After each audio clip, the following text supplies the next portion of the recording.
us, our Muslims, to not sit or spend times on the roads. Why? So we do not look at that which is forbidden. He said, beware and avoid the roads. They said, the companions, oh, Allah's apostle, we cannot help sitting on the roads because this is the place where we meet and talk. He said, if you refuse but to do so, then pay the road its rights. They said, what is its rights, O Prophet of Allah?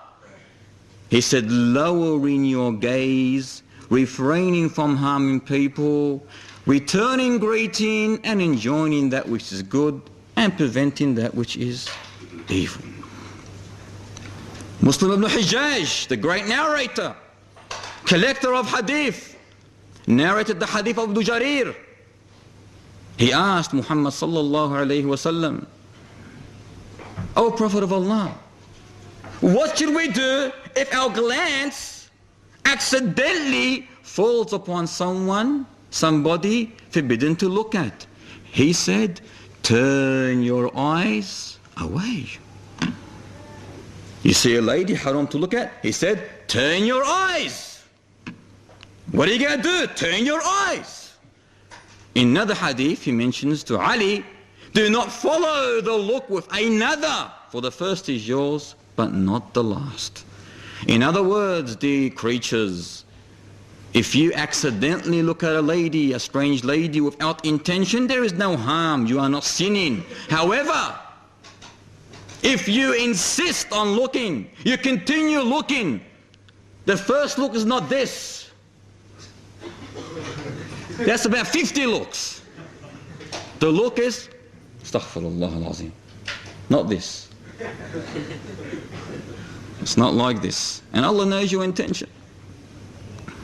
In another beautiful hadith he mentions, adultery has been written on man, the son of Adam, and he will achieve it without doubt. A man commits adultery with his eyes when he looks at a strange woman. The adultery of the ears is listening to sexual dialogue. The adultery of the tongue is to talk about sex. The adultery of the hand is catching that which is unlawful. And the adultery of the feet is going towards a strange woman. The heart, he continues as saying, ardently, passionately desires adultery. However, the sexual organs confirm or contradict that. Confirm or contradict that. Yes, it's a big trial, a big exam. One of the strongest exams on man.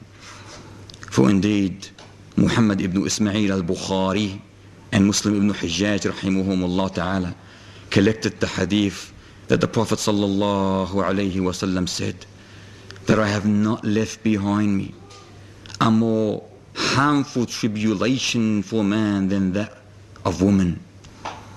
It is hard, especially in our day where we are living in a society, in an environment, in a community where people are naked.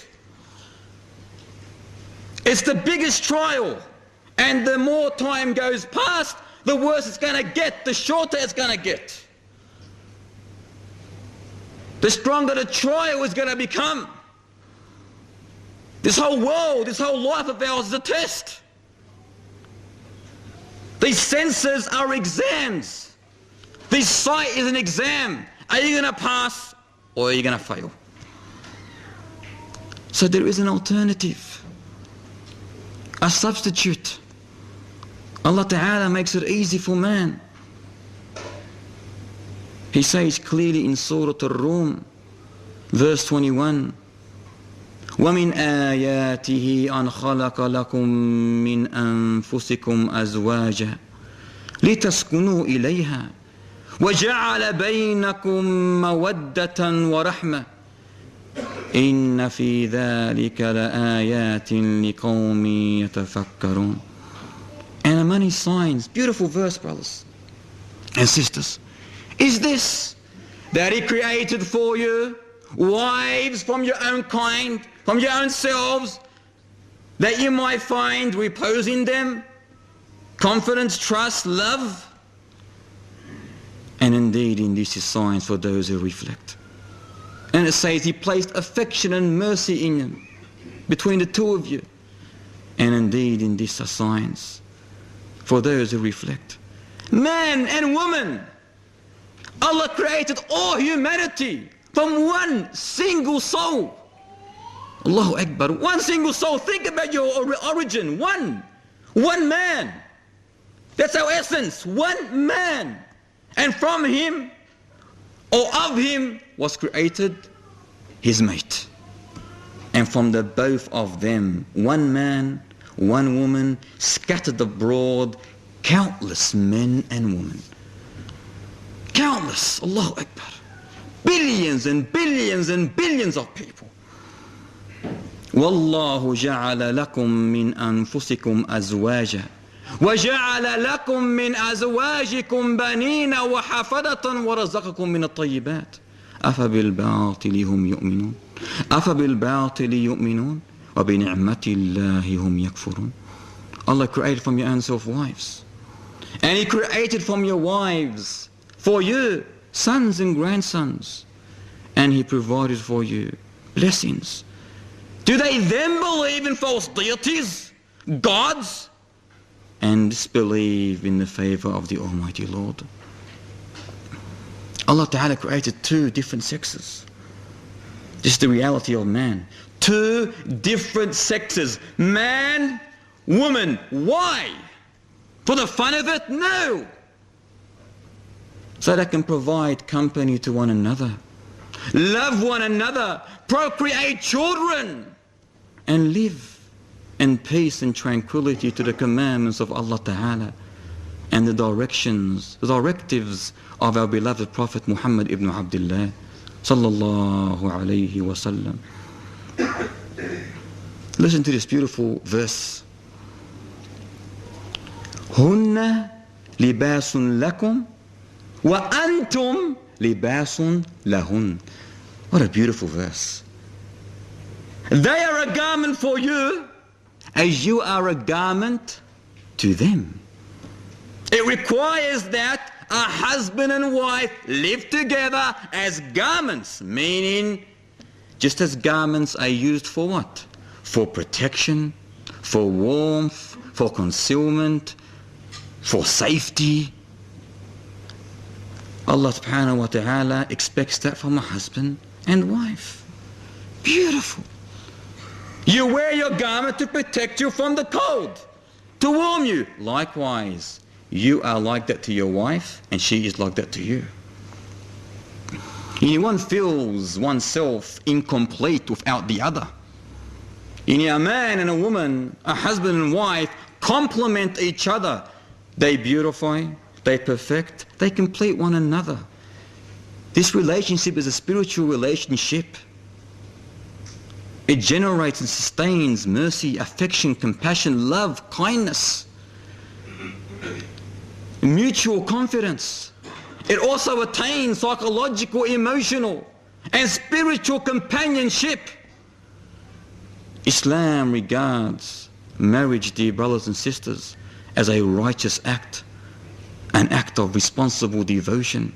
For wallahi, he who marries has fulfilled half of his religion. So let him fear Allah Ta'ala regarding the remaining half.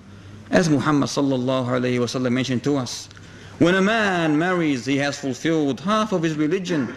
So let him fear Allah Ta'ala remaining with the remaining half.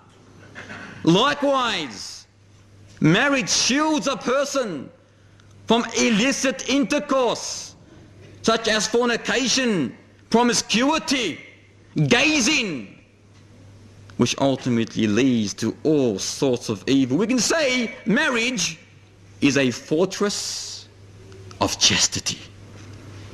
As Bukhari and Muslim narrated the hadith of Abdullah ibn Mas'ud, who said, we were young while we were with Muhammad sallallahu alayhi wa sallam. I had no money whatsoever.